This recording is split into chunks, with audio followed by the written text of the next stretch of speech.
dazwischen ihre kaputten Modelle.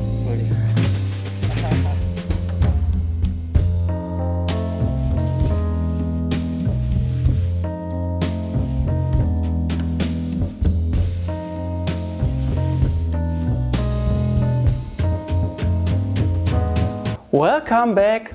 Today I want to give you a big project update to the SUX and the Harrier project, and then I like to introduce our brand new website rcjetprint.com. This is the place where you will get the STLs for our jets in near future. Yes, and afterwards I want to tell you when the STL release will be. So I would say let's start with the SUX project.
Here we see the first prototype and our latest version, and we did a lot of improvements. At first, the first thing is we thought about how we can do a good cooling for the ESCs and also the battery.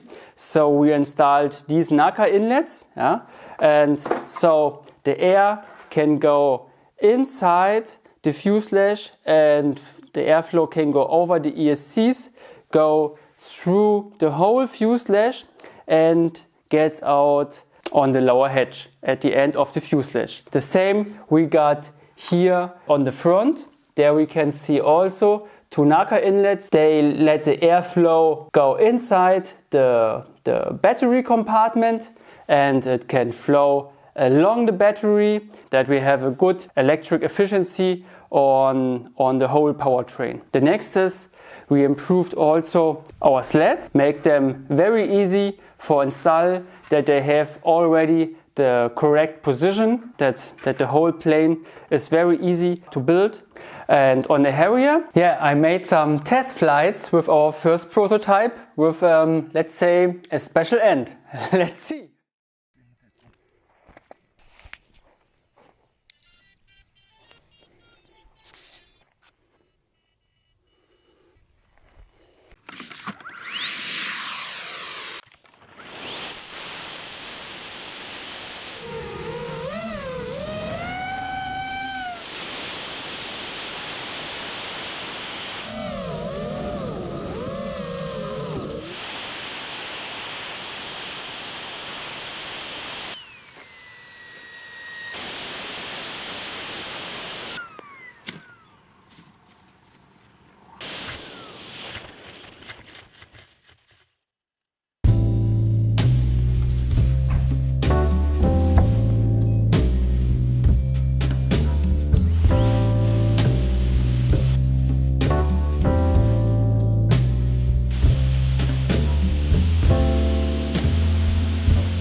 die dazwischen ihre Kaputtmodell. Genau, oder ein bisschen Ton.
Yes, luckily just the ESC was damaged, but not the BEC inside. So I could glide with the Harrier and land it. But this shows a lot. Yeah, this shows the ability that the Harrier is also flyable without the running engine. And when it lands inside the field, there is just a minor damage. This was very easy to repair with some super glue. But nevertheless, this prototype is finished. Yeah, this will go to museum. Let's see. And this latest version will be built now. There are so many improvements inside, especially aerodynamic improvements that it will fly much better than the first does. Yeah, and this will be assembled in the next week. And also this prototype will be finished. Yeah, that in 1 week we will see much more flying footage, and when everything works perfect, then we are ready with the SUX. And on the Harrier, there is nearly the same stage. Yeah, we did also many improvements. For instance, like you can see here, we installed already everything that you can make this Harrier a VTOL plane. So you see, we are on the finish line with our 2 jet models. I think it would take about 2 to maximum 3 weeks till the first jet, or maybe both together, will be online and available as STL. And you will find them on our website rc-jetprint.com. There you can purchase the STLs, and I will keep you up to date here on this YouTube channel and also on Instagram, that you know when is the time for downloading the STLs. And if you ask yourself, what do you need for printing these jets? The best print results we got with Creality printers. I'm using here the Ender 3 V2, the CR10 Max, and also the CR10 V3. Yeah. The minimum size you need is the CR10 size, 300X, 300Y, and 400 on the Z-axis. And the materials we use here is lightweight PLA. We use the lightweight PLA from ColorFab, and also normal PLA. This is just what you need. Some additional carbon rods will be needed. What we will make a complete part list that you can see which material, and also the RC components. Yeah, this is what we do in the next weeks. There will be also a complete video tutorial here on this channel where I show you how these jets will be assembled, and also the fine adjustment on the rudders and all the RC components to make them ready to fly. Yeah, all this you will get here. This is it for this video. Now I have to do a lot of work to finish up these jets. Yeah, I hope you enjoyed this video, and we see you in the next one. Bye bye.